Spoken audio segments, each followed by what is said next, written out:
Salut, salut. Dans mon intelligence pour toute œuvre bonne par le Saint-Esprit. Dans mon intelligence pour vous annoncer les merveilles de Dieu. Dans mon intelligence pour vous annoncer la puissance et la sagesse, l'intelligence du Saint-Esprit. Dans mon intelligence contre tout esprit de peur, contre tout esprit de mensonge, contre tout esprit d'arrogance et toutes sortes. Mesdames et messieurs, bonjour pour ceux qui regardent cette édition un jour. Et bonsoir pour ceux qui regarderont cette édition le soir. Je m'appelle l'apôtre Hosanna Raphaël. Je suis venu encore aujourd'hui avec un message, et le titre de mon message est « Qui est Jésus-Christ ?» Nous avons entendu parler de Jésus-Christ de plusieurs formes, mais nous ne le connaissons pas parfaitement bien. Et on ne nous a pas expliqué bien sur des choses sur Jésus, de telle sorte que nous pensons à Jésus avec le cerveau à gauche à droite, sans avoir un fondement vraiment sur lui.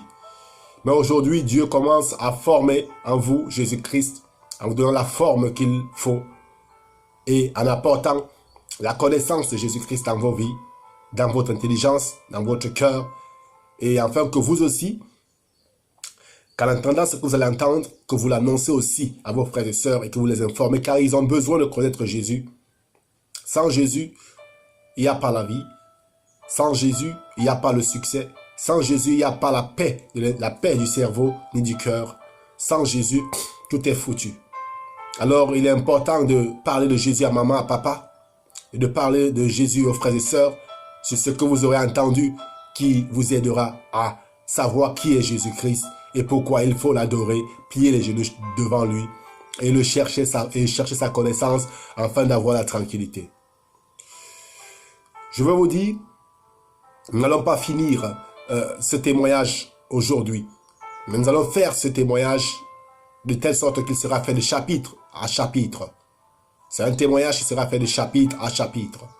Le premier chapitre, nous vous le donnons aujourd'hui. Et le Seigneur vous demande de participer à tous les chapitres pour votre bonheur. Sans ruse, sans arrière-pensée, mais d'écouter et d'apprendre comme un élève à l'école qui vient pour apprendre sans juger le professeur, sans arrière-pensée vis-à-vis du professeur, mais qui est là pour gagner la sagesse, l'intelligence pour son bonheur. Ah, pour vous qui êtes intelligents, faites-en bon usage au nom du Seigneur Jésus-Christ.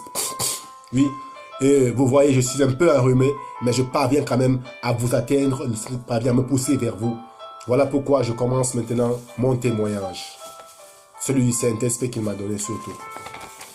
Soyez attentifs à ce que nous allons faire savoir ici. Nous allons partir rapidement dans le livre de Genèse. Genèse 12, versets 1 à 3. Vous savez, nous ne pouvons pas parler du Seigneur Jésus-Christ comme ça. Jésus n'est pas apparu seulement à Jérusalem ou né à un Juda comme ça. Il y a eu complètement des révélations que Dieu a faites. Il y a eu des annonces que Dieu a faites avant que Jésus ne naisse. Avant son arrivée, Dieu a parlé par beaucoup de personnes. Et le Seigneur a commencé même par déjà faire une alliance avec le Père, notre Père Abraham, afin de commencer à montrer l'arrivée de Jésus, le Messie. L'Esprit de Dieu qui règne avec Dieu dans les cieux des cieux, que Dieu va envoyer sur la terre en forme d'homme pour aider les hommes. Mais Dieu ne va pas l'envoyer comme ça. Il va d'abord commencer à former un peuple, là où il va naître, une alliance avec un peuple, là où son fils va naître, et ensuite exercer l'autorité de Dieu sur la terre. Genèse, le livre de Genèse, Genèse chapitre 12. Livre de Genèse chapitre 12. Je lis par le Saint-Esprit au nom du Seigneur Jésus-Christ. Livre de Genèse chapitre 12, verset 1 à 3. L'Éternel dit à Abraham, quitte ton pays, ta patrie, ta famille, et va dans le pays que je te montrerai. Je ferai de toi une grande nation, je te bénirai, je rendrai ton nom grand, et tu seras une source de bénédiction. Vous écoutez bien. Là, je viens de lire le livre Genèse, chapitre 12, verset 1 à 3, qui dit, l'Éternel dit à Abraham, quitte ton pays, ta patrie, ta famille, et va dans le pays que je te montrerai. Je ferai de toi une grande nation, je te bénirai, je rendrai ton nom grand, et tu seras une source de bénédiction. Vous voyez, là, le Tout-Puissant Dieu appelle Abraham, son serviteur. Et Abraham est né dans une famille, là où on parle de Dieu. Et il a cru en Dieu. Et il s'est mis à servir Dieu, à chercher Dieu. C'est ce que Dieu va lui accorder une promesse. Ça veut dire un projet pour l'éternité. Et ce projet dans lequel Dieu va lui accorder est une alliance. Une alliance que Dieu va établir entre lui et Abraham, afin que Abraham et Dieu se mettent à former un seul peuple, une seule nation, et puissent avoir accès à un seul travail, à une seule et même œuvre.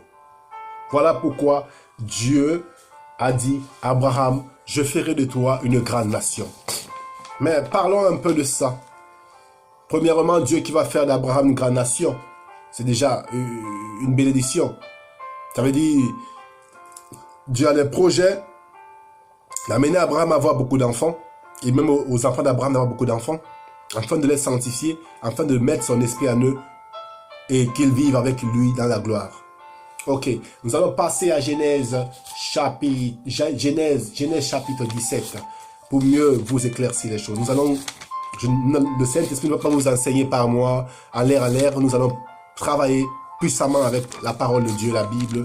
Et là, vous saurez que nous ne sommes pas là pour rigoler, nous sommes là pour vous amener à la vérité, et pour que vous sachiez que sans la connaissance de la vérité, vous ne pourrez pas être sauvé ni voir le paradis de Dieu. Donc le seul moyen pour vous d'être sauvé, il faudra connaître Jésus-Christ et apprendre à le connaître, accepter, donner son temps, sa vie pour étudier et pour écouter les messages du Seigneur Jésus-Christ, pour que vous ayez la paix, la tranquillité, pour que vous puissiez voir le paradis, pour que vous puissiez voir le monde à venir. Sinon, c'est la persécution et les souffrances sans Christ. Voilà pourquoi nous allons continuer maintenant à préciser et à vous montrer que Jésus, qui est Jésus, nous avons commencé par vous montrer Abraham, qui est l'homme, notre Père dans la foi, que le Père, le Tout-Puissant Dieu a appelé et lui a donné une alliance, a fait l'alliance avec lui et avec ses descendants. Et nous allons partir dans Genèse chapitre 17 à 7. Ok les amis, soyez prêts, soyez connectés, soyez complètement réchauffés et enflammés du Saint-Esprit pour ce jour, parce que Jésus est venu vous prendre et Jésus est venu se faire connaître à vous. Que ce soit par moi, que ce soit par les autres, l'important c'est que vous recevez l'Esprit de Jésus qui est le bien-être de la réussite de votre situation et de bon succès dans vos marches. Allons-y, nous n'allons pas perdre de temps. Ok, nous sommes là à Genèse, livre Genèse chapitre 7. Ok, je vais lire par le Saint-Esprit. J'espère que vous avez vos Bibles.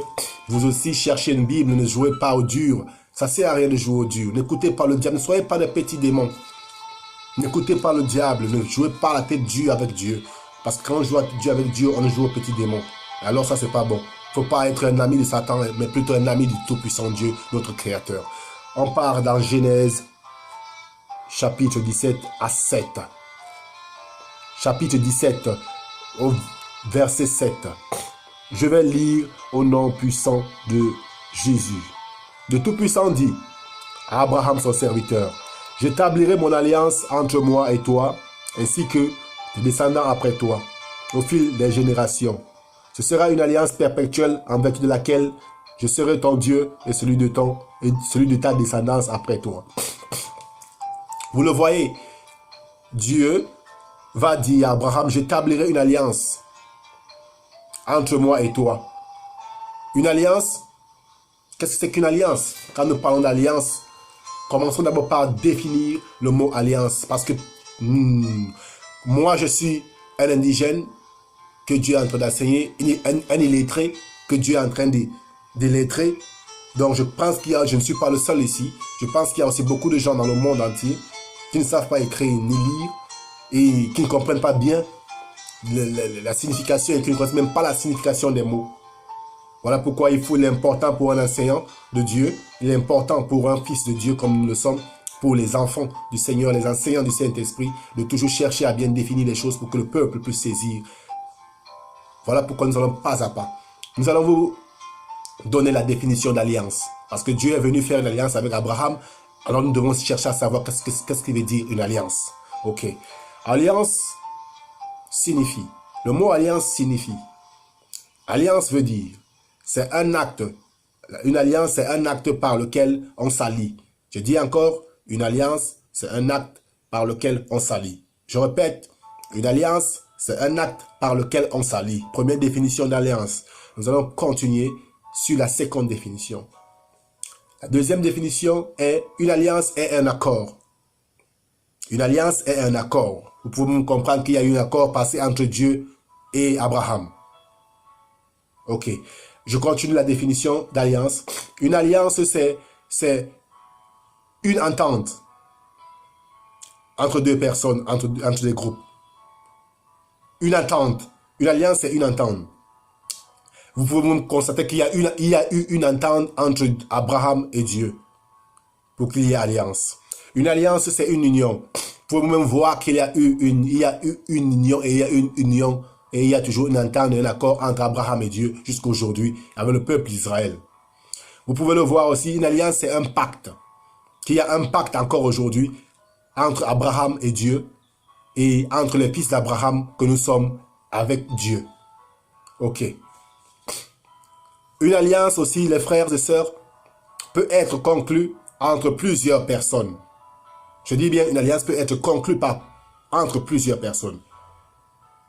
Ok? Elle peut être conclue, une alliance, entre plusieurs parties, entre plusieurs puissances ou entre plusieurs États pour leur intérêt. Vous comprenez ce que ça veut dire? Une alliance, c'est se mettre d'accord avec quelqu'un pour tes intérêts. Dans l'alliance que Dieu a fait avec Abraham, Dieu s'est mis d'accord avec Abraham pour le bonheur d'Abraham et de ses enfants. Parce que Dieu est généreux et gentil. Il est venu pour partager avec Abraham, aider Abraham, aider ses fils et les élever au haut niveau. Là, c'est ce que Dieu est venu faire. Donc, vous voyez déjà, là, on a complètement, c'est qu'on a la définition du mot alliance. Mais nous allons encore donner encore la définition pour ceux qui ne savent pas du mot alliance. Alliance veut dire un pacte entre les hommes et Dieu. Ok? Dans des commandements et lois de la vérité. Dans l'exercice de mise en pratique des droits de l'homme et de Dieu.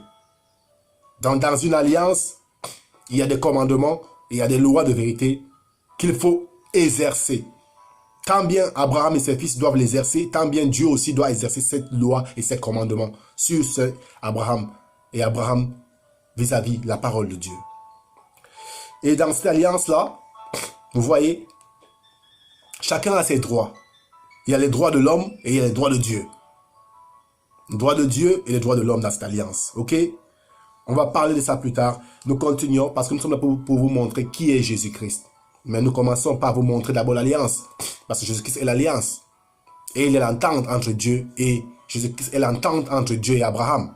Jésus-Christ est l'accord entre Dieu et Abraham. Jésus-Christ est l'union entre Dieu et Abraham. Jésus-Christ est, je vais dire encore, est un pacte entre Dieu et Abraham. Ok, là vous avez saisi qu'est-ce que c'est qu'un pacte. Nous allons partir. Et nous allons partir parce que là, le Saint-Esprit vous a expliqué par moi la signification de l'alliance. Vous n'êtes plus ignorant sur ce qui veut dire alliance. C'est un accord entre deux puissants. C'est un accord. Et Jésus-Christ est cette alliance qui est un accord entre Dieu et Abraham. C'est cette alliance-là que nous parlons. Nous avons défini le mot alliance. Nous allons poursuivre notre témoignage. Et le second mot à définir, c'est le mot descendant. Parce que là, vous voyez clairement dans Genèse, chapitre 17, oui, du verset 7. Vous voyez comment c'est que Dieu dit dans le verset 7, il dit, j'établirai mon alliance. Écoutez bien, il dit, j'établirai mon alliance entre moi et toi, ainsi que tes descendants après toi, au fil des générations. Ce sera une alliance perpétuelle, en vertu de laquelle je serai ton Dieu et celui de ta descendance après toi.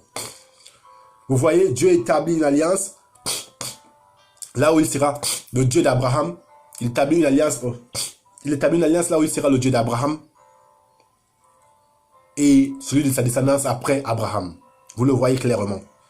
Et il établit cette alliance. Nous allons d'abord, premièrement, chercher qu'est-ce qu'il veut dire descendant. Un descendant, c'est quoi? Ok, le Seigneur, le Saint-Esprit va nous expliquer ce que c'est qu'un descendant. Je vais vous le dire, c'est que Dieu m'a dit. Un descendant, la définition de descendant est...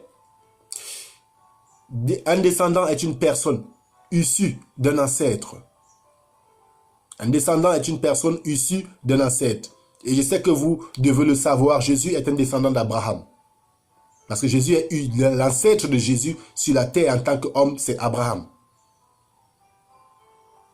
Donc Jésus, le Seigneur Jésus est issu d'Abraham. Abraham est l'ancêtre du Seigneur Jésus-Christ. Abraham est l'ancêtre des croyants.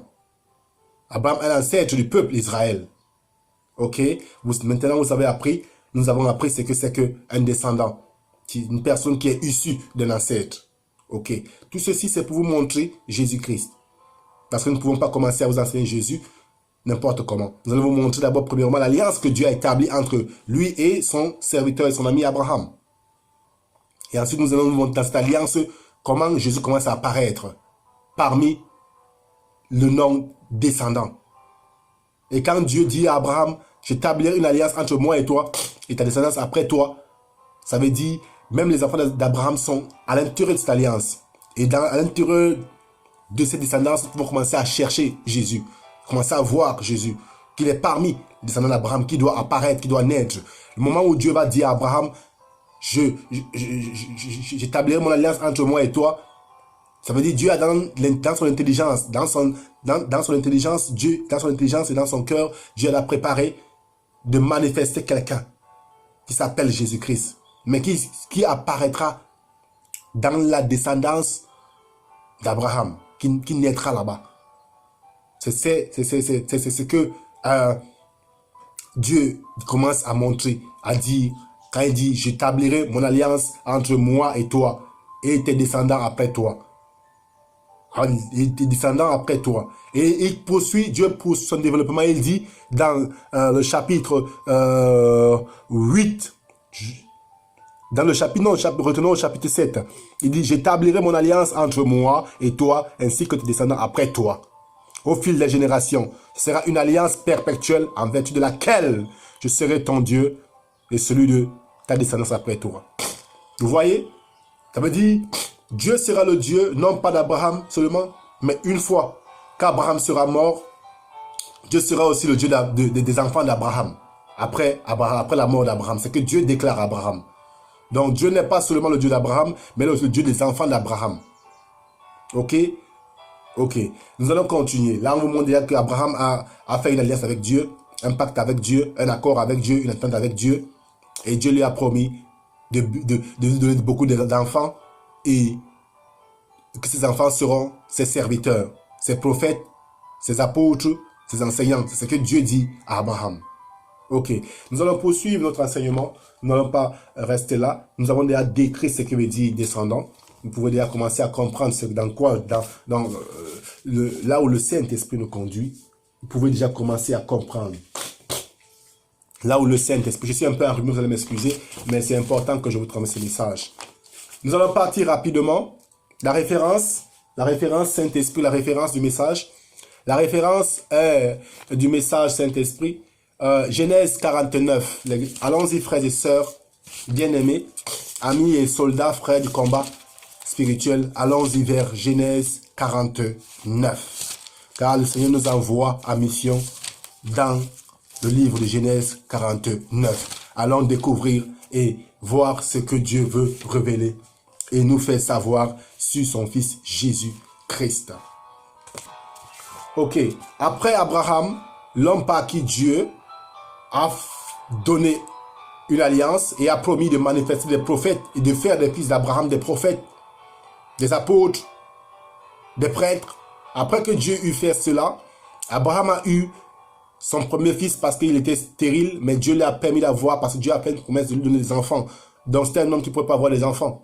Mais puisque Dieu a fait une promesse de donner des enfants, alors il fallait que Dieu lui donne des enfants. Alors il a eu son premier fils, notre père Isaac. Et notre père Isaac a eu aussi son fils, ses deux fils, Jacob et Ésaü. Et on voit le choix de Jacob. Dieu qui a choisi Jacob et Ésaü, qui n'est pas une haine, mais qui est un choix et qui est une vérité simple. Le petit frère est souvent plus soumis que le grand frère. Le grand frère, il a vu le monde avant le petit frère et parfois, c'est trop d'orgueil. Mais le petit frère, parfois, c'est la méfiance et c'est la crainte. Et Dieu a choisi Jacob, je veux dire. Et Jacob a eu 12 fils comme Dieu l'avait prévu. Et dans ces 12 fils, il y a eu un de ces fils que Dieu a choisi pour faire le chef de tous ses fils. Et ce fils-là, étant dans la tribu de Juda, étant membre d'une tribu qui s'appelle Juda. Alors Jacob connaissait clairement que Dieu a choisi parmi les 12 fils qu'il a eu, son fils Juda. Et dans son fils Juda, Dieu a choisi que son fils Juda aura des fils et des fils dans lesquels naîtra des prophètes, des prêtres, des enseignants pour exercer l'autorité de Dieu. Comme Jacob le savait en mourant, et avant de mourir, qu'est-ce qu'il fait? Jacob va appeler ses fils. Et il va prophétiser. Il va prophétiser l'avenir. Jacob va prophétiser. C'est une prophétie. Il prophétise sur Juda, il prophétise sur Zabulon, il prophétise sur Ruben, il prophétise sur tout le monde, sur tous ses 12 fils. Un homme qui peut, avant sa mort, il s'assoit et il appelle ses 12 fils.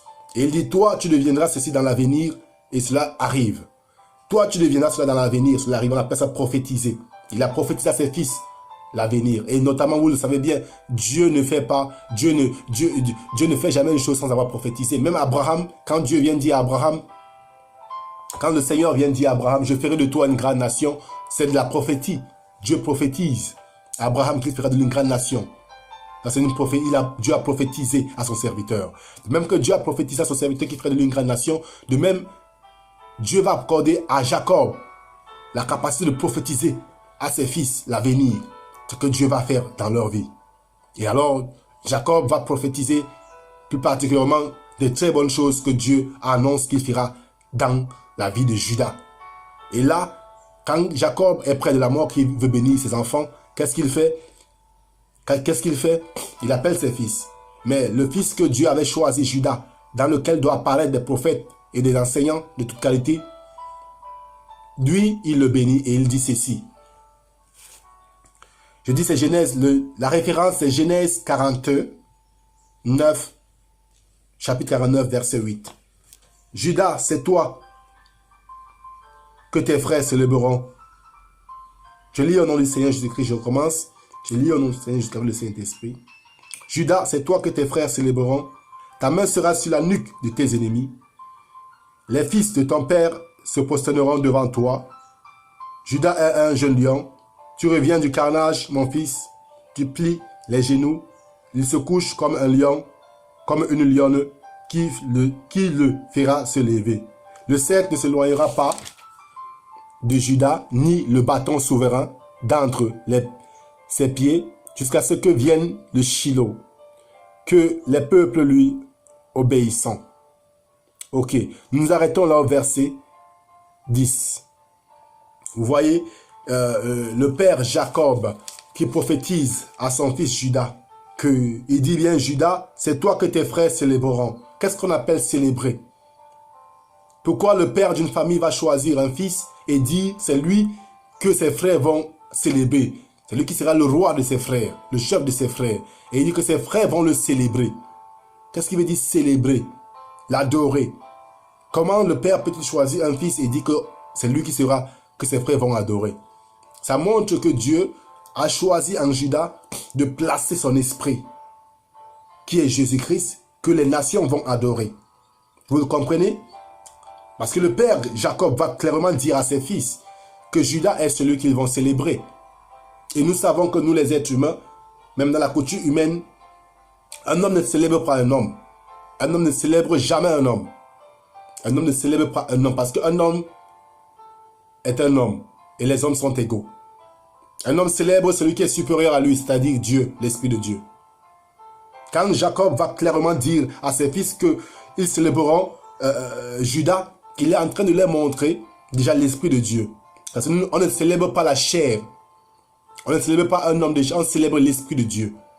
Ça veut dire que directement, Jacob est en train de montrer, il est en train de révéler à ses fils que dans Judas apparaîtra un homme qui a l'Esprit de Dieu et qui est l'Esprit de Dieu. C'est lui que tous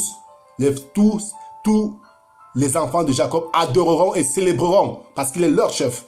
Et il dit, et le père Jacob va poursuivre son développement et sa prophétie en disant, il continue, il dit, c'est toi que, il dit Judas, c'est toi que tes frères célébreront, ta main sera sur la nuque de tes ennemis, les fils de ton père se prosterneront devant toi. Voilà là où c'est atomique. Vous comprenez ça? Quand le père va dire, il va le dire, les fils de ton père se prosterneront devant toi. Mais qu'est-ce que cela veut dire? Si tu es un père de famille, mon frère, ma soeur, toi qui es une mère, si tu as des enfants, tu vas accepter que le grand frère, ou bien Judas n'est même pas le grand frère, le petit frère, les autres viennent se plier genoux devant lui. Ça n'a pas de bon sens. Parce qu'il est un homme comme tous les autres. Pourquoi ses frères vont venir plier les genoux devant lui? Il est égaux à eux. Mais si Jacob étant conscient que dans Judas, Dieu fera apparaître Jésus, Christ, le Seigneur, qui est supérieur à un être humain, qui est supérieur à la chair de l'homme, qui est supérieur au physique qui est supérieur au physique. Et si Jacob a reçu cette révélation du Seigneur que Dieu lui a parlé, parce que par ces paroles, on découvre que Dieu a parlé à Jacob et lui a parlé de Jésus, un homme qui va naître dans la tribu de Judas. Il va naître dans la tribu de Judas et lui, on va le célébrer. Il n'est pas comme nous. Moi, ne me célébrez pas. Oui, ne me célébrez pas. Vous-même, vous devez dire à vos frères et sœurs, je ne veux pas qu'on me célèbre. Parce que je suis un homme de chair, je suis un être humain avec des faiblesses, des capacités vraiment négatives. Il avait des bonnes capacités que Dieu m'a données aussi. Mais je suis un être de chair faible. Pourquoi on va me célébrer? Et pourquoi accepter de célébrer un être humain? C'est pour cela que Dieu va placer dans Judas Jésus, l'Esprit de Dieu qui sera célébré. Notez ces éléments. Premièrement, allez-y à la maison, réfléchissez sur ce que Jacob dit à son fils, à ses fils. Il dit, Judas, c'est toi que tes frères célébreront. Réfléchissez-y. Pourquoi célébrer un homme? Et si ce n'est pas un homme, de qui parle-t-il qu'ils vont célébrer? De Jésus-Christ, l'Esprit du Seigneur, l'Esprit de Dieu en qui Dieu réside, que nous célébrons. C'est de lui qu'il parle. Et il continue son développement et il va jusqu'à dire que ses frères doivent se prosterner devant lui. Parce qu'il est le chef que Dieu a établi. Parce qu'il est il est supérieur à eux. Il n'est pas de la chair. Il n'est pas un être de chair. Il peut porter un corps de chair, mais il n'est pas un être de chair. C'est l'Esprit de Dieu, envoyé sous forme humaine pour enseigner les hommes et attirer les hommes à Dieu et conduire les hommes à Dieu. Donc c'est pour ça que Jacob va dire que ses fils vont se prosterner devant Judas. Qui dans Judas? Ses fils se prosterneront devant qui? Quel homme, quel Judéen? On parle de Jésus. Pas un être de chair, pas un être de sang, pas un être humain né comme toi et moi, d'une mère et d'un père, d'un être supérieur, d'un être suprême qui descend pour aider la terre. Vous me direz certainement, Dieu, comment Dieu peut-il faire cela? Il faut chercher Dieu pour qu'il nous parle et qu'il nous dise comment il est capable à toutes ces bonnes choses, jusqu'à le ciel, les étoiles, tout ça. Comment peut-il faire toutes ces choses? Il faut le chercher Dieu pour savoir comment il a formé toutes ces choses. Donc le père Jacob a parlé clairement de l'arrivée du Messie.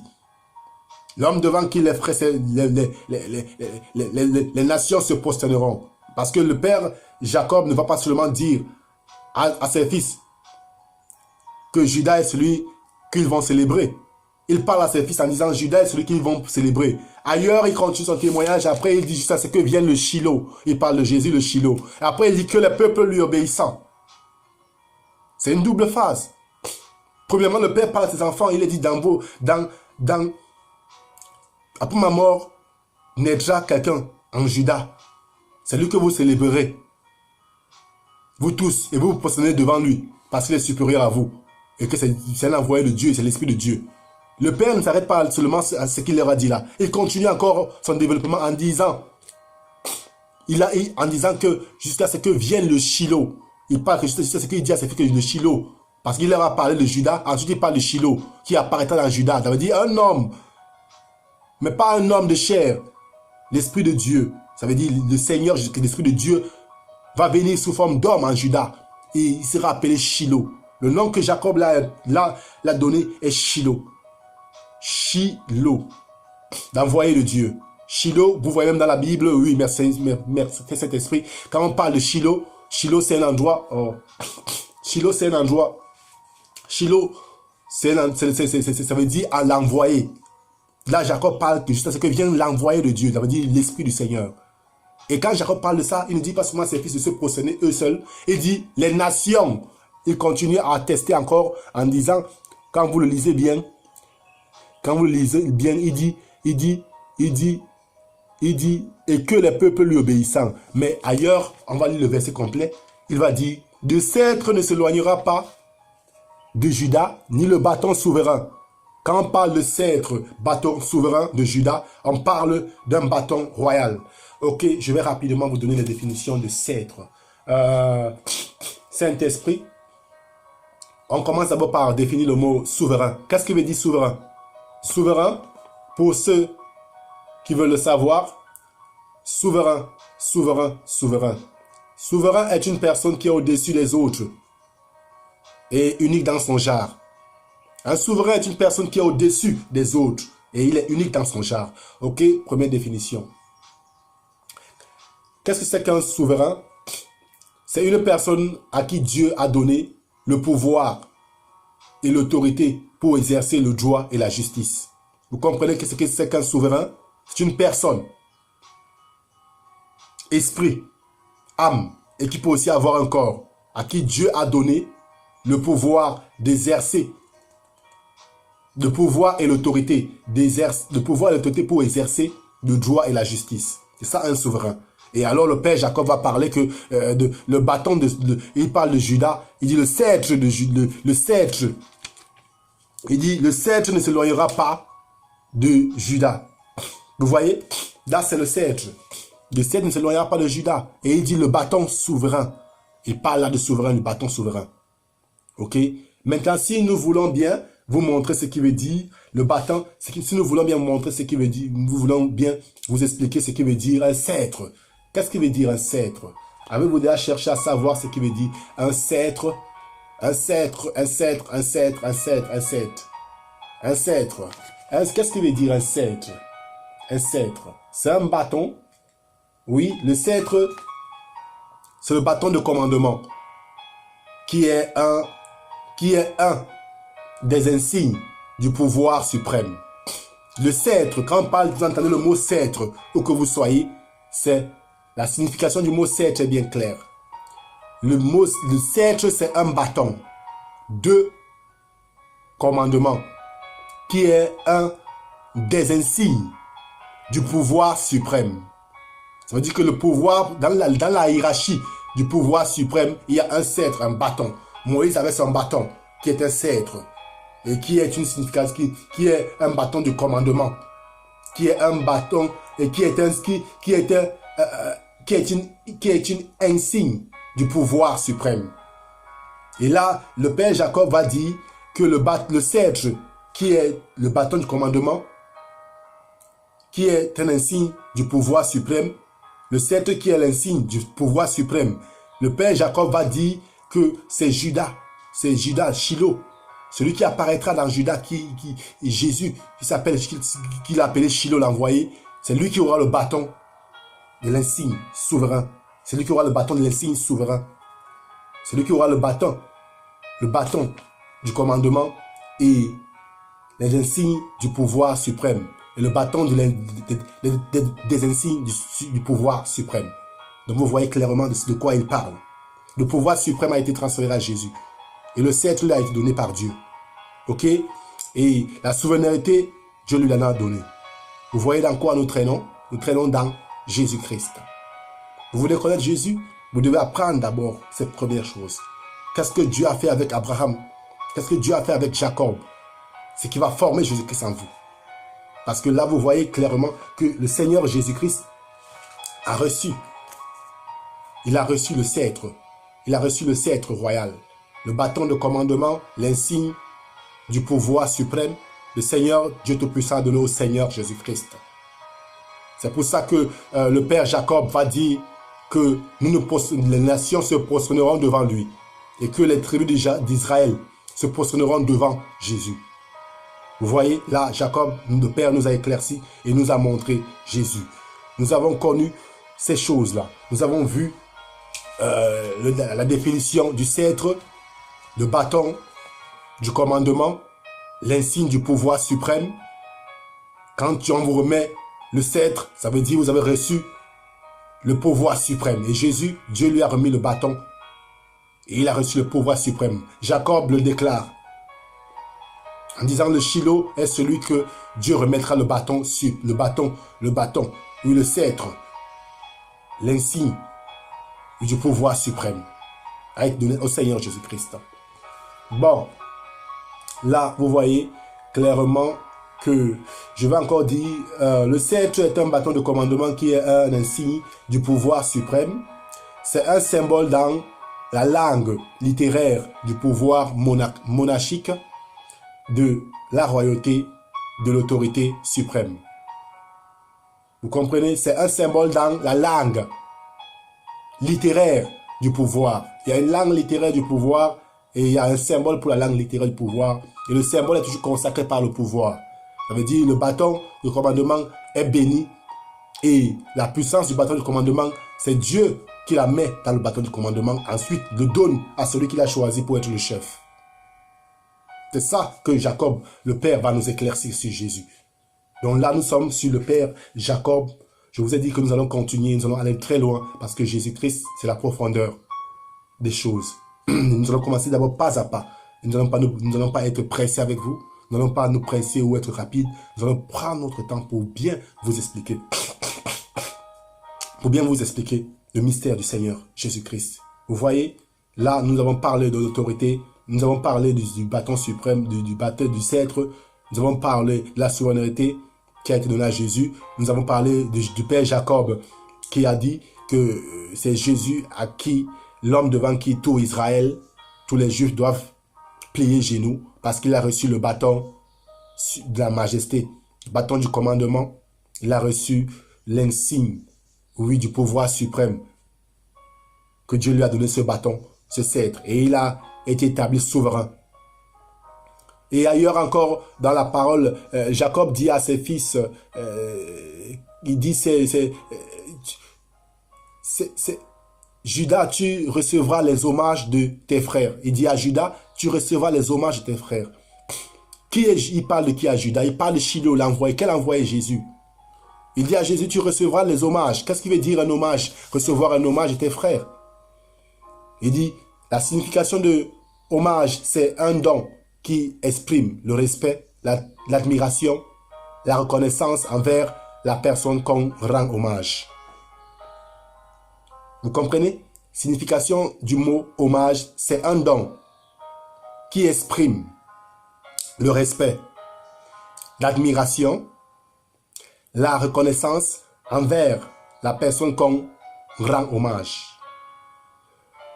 Rendre hommage est exprimer le respect ou l'admiration et même la reconnaissance à quelqu'un d'admirable comme Jésus.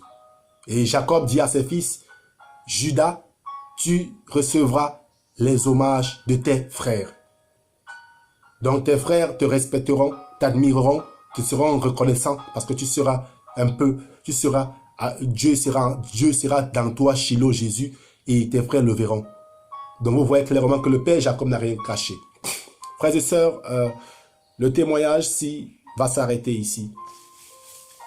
Nous avons beaucoup d'éléments à prouver et nous ne voulons pas trop faire de longues vidéos ou de longs enseignements parce qu'il faut que nous nous amenions pas à pas. Vous retenez la leçon d'aujourd'hui et vous réfléchissez sur cela. Et cela vous aidera demain à être meilleur. Vous avez vu, là où nous sommes arrêtés, le père Jacob qui dit à ses fils que Judas est l'homme qu'il faut célébrer. Et le bâton du commandement, l'insigne de la majesté suprême, ne s'éloignera pas de lui. Nous avons vu cela. Nous avons vu ce que le Saint-Esprit a dit par la bouche du père Jacob. Que c'est Christ qui est choisi et c'est lui qui restera le choisi de Dieu. Et c'est à lui que Dieu a remis le sceptre, le bâton du commandement, l'insigne du pouvoir suprême. Lui a été remis par Dieu. Donc Dieu a choisi Jésus. Et je vous ai dit, Jésus n'est pas un homme comme les autres. Parce que quand le père Jacob va parler de Judas, comment un homme, un petit frère peut être le grand frère de ses grands frères et ses grands frères viennent se prosterner devant lui. Non, ce n'est plus l'homme de chair, le muscle ou le corps ou la peau, mais maintenant c'est l'esprit du Seigneur qui réside dans ce muscle, dans cette peau, dans ce corps. C'est de ce muscle, de cet esprit-là qu'il s'agit. Il ne s'agit pas de Jésus, de sang, de chair. Il s'agit de l'esprit de Jésus, qui est l'esprit de Dieu qui est en lui. Que Jacob dit à ses frères qu'ils vont se prosterner et adorer. Parce que l'esprit qui est en lui, en Jésus, c'est l'esprit de Dieu. C'est pour ça que Jacob a dit qu'ils vont se prosterner devant. Il dit à ses fils, vous allez vous prosterner devant lui. Parce que l'esprit qui est dans Jésus, c'est l'esprit de Dieu. Donc c'est complètement se prosterner devant Dieu. Mais tout en passant par Jésus, en qui Dieu réside. Donc vous pouvez saisir ce message, vous pouvez comprendre ce que le père Jacob est en train de dire à ses fils. Ce que le Saint-Esprit est en train de dire, ce que le Saint-Esprit est en train de dire par la bouche du père Jacob, oui, à ses fils. Vous pouvez saisir aussi ce que le Saint-Esprit est en train de vous dire maintenant par moi, à propos de Jésus. Nous avons commencé sur Jésus, nous sommes là au niveau de Jacob. Nous allons aller pas à pas. On a commencé par le père Abraham, parce que je vous ai dit qu'il fallait commencer tout vers le commencement et au début. Et merci, béni soit le Saint-Esprit.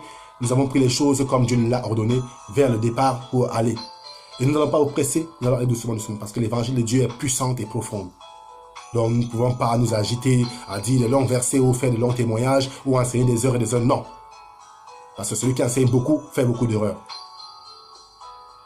Celui qui enseigne, qui parle beaucoup, je vais dire, celui qui parle beaucoup parmi les hommes fait beaucoup d'erreurs. Alors il est important d'enseigner l'enseignement de Jésus, du Seigneur Jésus-Christ, quelques minutes et se retirer et prendre le temps pour mieux écouter beaucoup.